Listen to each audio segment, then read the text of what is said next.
కొబ్బరికాయ సాక్షాత్తు శివుడి తల అని మీకు తెలుసా? పరమశివుడు త్రిపురాసుర సంహారం చేసేటప్పుడు ఎంత ప్రయత్నించినా సరే వారిని చంపలేకపోతాడు. వాళ్ల ముగ్గురు ఒక వరుసలోకి రావట్లేదు. అప్పుడు బ్రహ్మదేవుడు ఆటంకాలు తొలగాలంటే గణపతికి పూజ చెయ్యాలి అని పరమశివుడికి చెబుతాడు. శివుడు గణపతి పూజకు సిద్ధం చేస్తుంటే సాక్షాత్తు వినాయకుడే వచ్చి తన తండ్రి ఎదుట కూర్చుంటాడు. పూజ పూర్తయ్యాక నైవేద్యం సమర్పిస్తుంటే గణపతి స్వీకరించడం లేదు. ఏది పెట్టినా తినడం లేదు. చివరికి పార్వతీదేవి వచ్చి ఇష్టమైన పదార్థాలను పెట్టినా తిరస్కరిస్తున్నాడు.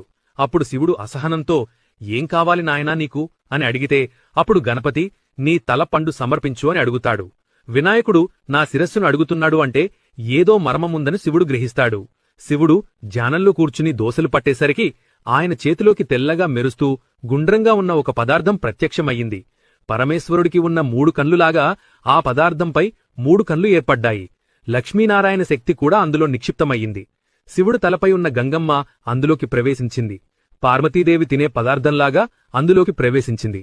అప్పుడు ఆ పవిత్ర పదార్థాన్ని గణపతి స్వీకరిస్తాడు. ఇక గణపతి అది తిని ఇప్పటినుండి ఈ పండుని శ్రీఫలమని పిలుస్తారు అని వరమిచ్చాడు. అందువల్ల అప్పటినుండి కొబ్బరికాయ లేకుండా చిన్న పూజ కూడా జరగటంలేదు. వీడియో మీకు నచ్చినట్టయితే ఓం నమః శివాయ అని కామెంట్ చేయండి.